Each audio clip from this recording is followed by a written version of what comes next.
ما إن تمسكتم به لن تضلوا بعدي أبدا. أيها الناس، إني تارك فيكم وديعتين قيمتين وثقيلتين، إحداهما القرآن والأخرى أهل البيت. القرآن والعترة. الحق أن البعد عن القرآن وعترتي في يد، وهلاككم في اليد الأخرى.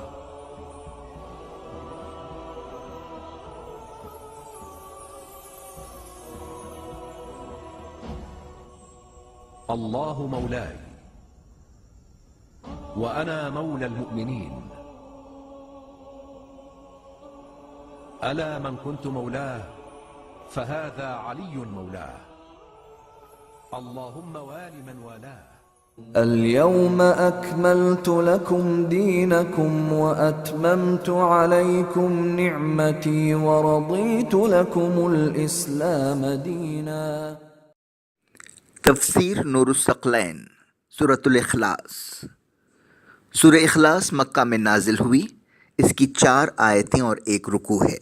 سورہ اخلاص کے مضامین۔ اس مختصر سورے میں اللہ تعالیٰ نے اپنی وحدانیت اور یکتائی کا پیغام دیا ہے کہ وہ ذات اپنی تمام مخلوق سے بے نیاز ہے، اس کی مخلوق کو اس کی ضرورت ہے۔ سورہ اخلاص کی تلاوت کا ثواب۔ کتاب ثواب الاعمال میں ہے، حضرت امام جعفر صادق علیہ السلام فرماتے ہیں، جس نے ایک دن کی نمازیں پڑھی اور کسی نماز میں سورہ توحید نہ پڑھی تو اسے ندا دی جاتی ہے، اے اللہ کے بندے، تو نمازیوں میں سے نہیں ہے۔ تفسیر مجموع البیان میں ہے کہ جس نے سورہ توحید کو پڑھا ایسا ہے جیسے اس نے قرآن مجید کی 1/3 کی تلاوت کی۔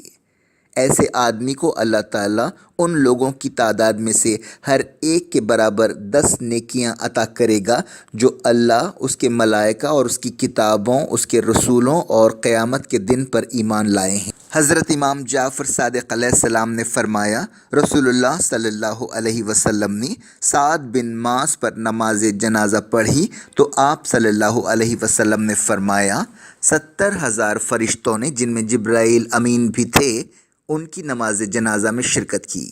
رسول اللہ صلی اللہ علیہ وسلم فرماتے ہیں، میں نے جبرائیل سے اس شرکت کی وجہ پوچھی کہ وہ کس بنا پر ملائکہ کی نماز پڑھنے کے مستحق ہوئے۔ جبرائیل نے کہا، سعد اٹھتے بیٹھتے، پیدل چلتے یا سوار ہوتے اور چلتے پھرتے سورہ توحید کا ورد کرتے تھے۔ حضرت امام جعفر صادق علیہ السلام فرماتے ہیں، جس نے سورہ توحید پڑھی گویا اس نے 1/3 قرآن، 1/3 توریت اور 1/3 انجیل اور 1/3 زبور کی تلاوت کی۔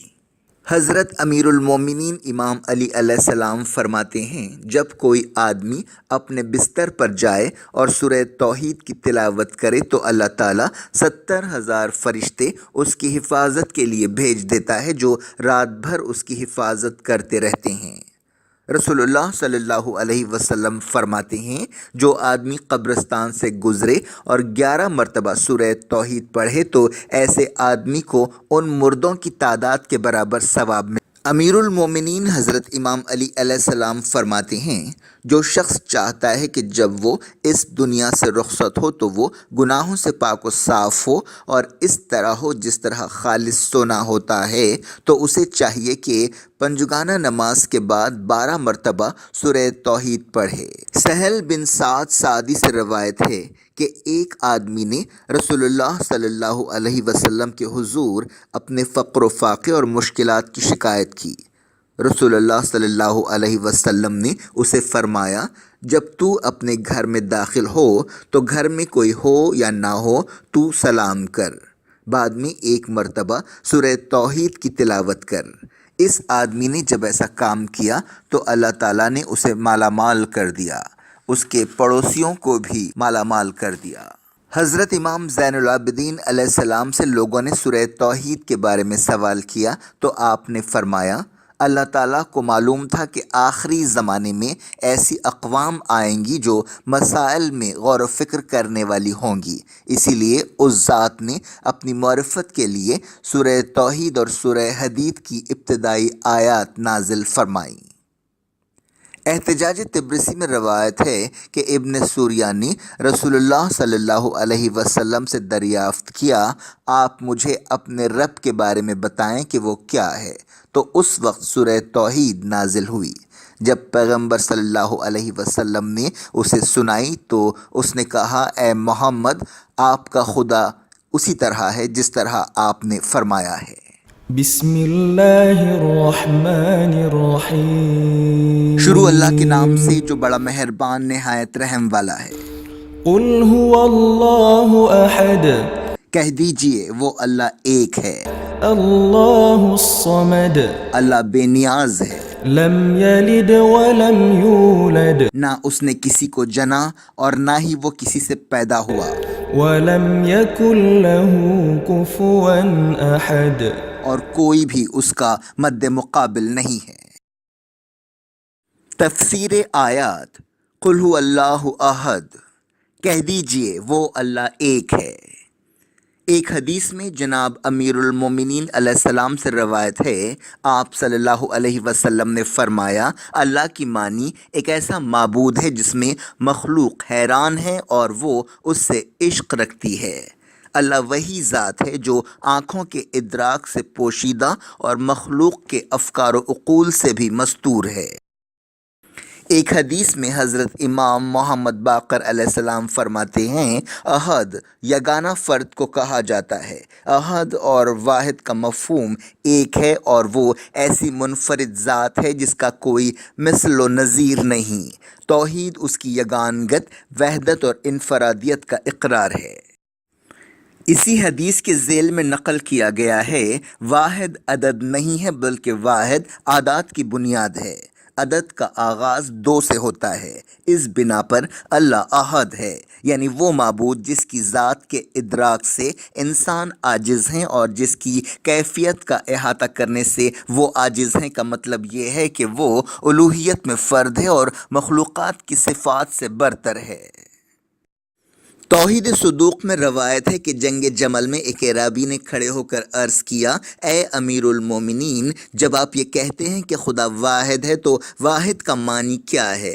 لوگوں نے اس پر ہر طرف سے حملہ کر دیا اور کہنے لگے، اے اعرابی، یہ کوئی سوال ہے؟ کیا تو دیکھ نہیں رہا ہے کہ امیر المومنین جنگ کے مسائل کے حل میں مصروف ہیں؟ یہ ایسے سوالات کا مقام نہیں ہے۔ لیکن جناب امیر المومنین امام علی علیہ السلام نے فرمایا، اسے اس کے حال پر چھوڑ دو، کیونکہ جو کچھ وہ چاہتا ہے وہ چیز ہم اپنے دشمن سے چاہتے ہیں۔ وہ توحید کے بارے میں پوچھ رہا ہے، ہم بھی اپنے مخالفین کو کلمہ توحید کی دعوت دے رہے ہیں۔ شان صمدیت: اللہ الصمد، اللہ بے نیاز ہے۔ ایک حدیث میں ہے، جب امیر المومنین حضرت علی علیہ السلام سے صمد کی تفسیر دریافت کی گئی تو آپ نے فرمایا، صمد کی تعویل یہ ہے کہ وہ نہ اسم ہے اور نہ جسم ہے، نہ اس کا کوئی مثل ہے نہ نظیر ہے، نہ صورت ہے نہ تمثال ہے، نہ حد ہے نہ حدود ہے، نہ محل ہے نہ مکان ہے، نہ حال ہے نہ یہ ہے، نہ یہاں ہے نہ وہاں ہے، نہ پرے ہے نہ خالی ہے، نہ کھڑا ہے نہ بیٹھا ہے، نہ ساکن ہے نہ متحرک ہے، نہ ظلماتی ہے نہ نورانی ہے، نہ نفسانی ہے، باوجود اس کے اس سے کوئی جگہ خالی نہیں ہے اور کسی مکان میں نہ اس کی گنجائش ہے۔ وہ نہ رنگ رکھتا ہے، نہ انسان کے دل میں سما سکتا ہے، نہ اس کی کوئی بو ہے۔ یہ تمام صفات اس کی ذات والا صفات سے دور ہیں اور بہت دور ہیں۔ جب امام زین العابدین سے صمد کی تفسیر پوچھی گئی تو آپ نے فرمایا، صمد اس ذات کا نام ہے جس کا کوئی شریک نہ ہو، کسی چیز کی حفاظت کرنا اس کے لیے مشکل نہ ہو اور کوئی چیز اس سے مخفی نہیں رہتی۔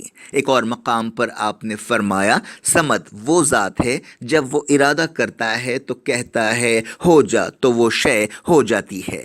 صمد کا معنی ہے جو اشیاء کو ایجاد کرے، پس اس نے ازداد اشیاء کو تخلیق کیا اور مختلف اشکال کو تشکیل دیا، اشیاء کو جوڑوں کی شکل میں بنایا۔ وہ اپنی وحدانیت میں بے مثل و بے مثال ہے، نہ اس کی کوئی ضد ہے، نہ اس کی کوئی مثل ہے اور نہ ہی کوئی اس کا ہمسر ہے۔